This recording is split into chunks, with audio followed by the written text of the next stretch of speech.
ये 6 लोग एक नाव लेके खुशी खुशी यहाँ से निकल जाते हैं। निकलने के कुछ देर बाद समुद्र में आंधी तूफान और बड़ी बड़ी लहरें इनको डुबाने की कोशिश करती हैं, लेकिन इन लहरों से ये जैसे तैसे बच जाते हैं और समुद्र के बीचों बीच आ जाते हैं। फिर इनको एक छोटा सा आइलैंड दिखाई देता है और उस आइलैंड पर ये लोग निकल जाते हैं। लेकिन यहाँ एक बहुत बड़ी प्रॉब्लम यानी इनकी बदकिस्मती थी।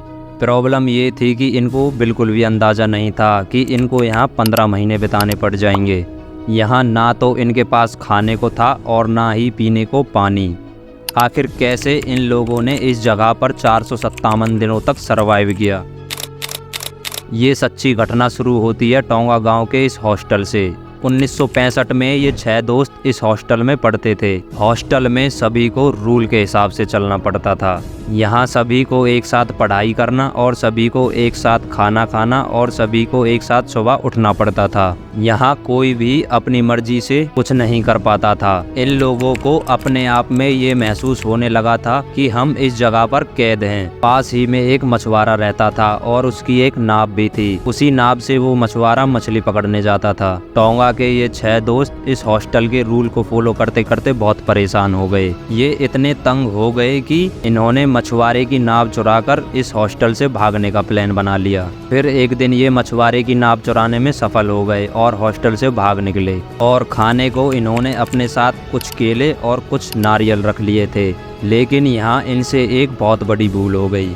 इन्होंने अपने पास ना तो कोई कंपास रखा था और ना ही कोई मैप। धीरे धीरे ये लोग आगे बढ़ते रहे और निकलने के 2-3 घंटे बाद मौसम खराब होने लगा और समुद्र में बड़ी बड़ी लहरें उठने लगी और इनकी नाव को डुबाने लगी। इनने अपनी जी जान से कोशिश की और अपनी नाव को डूबने से बचा लिया, लेकिन लहरों ने इनको बीच समुद्र में लाके खड़ा कर दिया। अब इनके पास खाना भी नहीं था और पीने को पानी भी नहीं था। खाने के लिए इन्होंने मछलियों को पकड़ा और बरसात के पानी को पीना शुरू कर दिया। ऐसे ही इनको बीच समुद्र में 8 दिन बीत गए। फिर इनको कई किलोमीटर दूर एक आइलैंड दिखाई दिया और इनका खुशी का ठिकाना नहीं रहा। वो आइलैंड इतनी दूर था, इनको वहां पहुंचने में 1.5 दिन यानी 36 घंटे लग गए। उस आइलैंड के एक पहाड़ से इनकी नाव टकराकर चकनाचूर हो गई। इस आइलैंड पर ना तो कोई इंसानी बस्ती और ना कोई इंसान था, बस चारों तरफ पानी ही पानी था। अब इनके पास कोई रास्ता भी नहीं था यहाँ से निकलने का, क्योंकि इनकी नाव टूट गई थी। ये सभी लोग ये सोचकर यहाँ रहने लगे कि अब हमें यहाँ अपना पूरा जीवन बिताना पड़ेगा। खाने के लिए ये लोग समुद्री मछली और समुद्री पक्षियों का शिकार करने लगे और बरसात के पानी को इकट्ठा करके उसे पीने लगे। एक दूसरे के साथ हंसते खेलते नाचते गाते दिन गुजारने लगे। ऐसे ही इनको यहाँ 15 महीने बीत गए।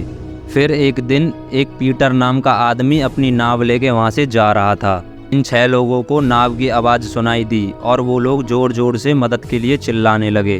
पीटर को उनकी आवाज़ सुनाई दी और उसने अपनी नाव को उनकी तरफ मोड़ दिया। वहाँ पहुँचकर पीटर ने 6 लोगों को रेस्क्यू कर लिया।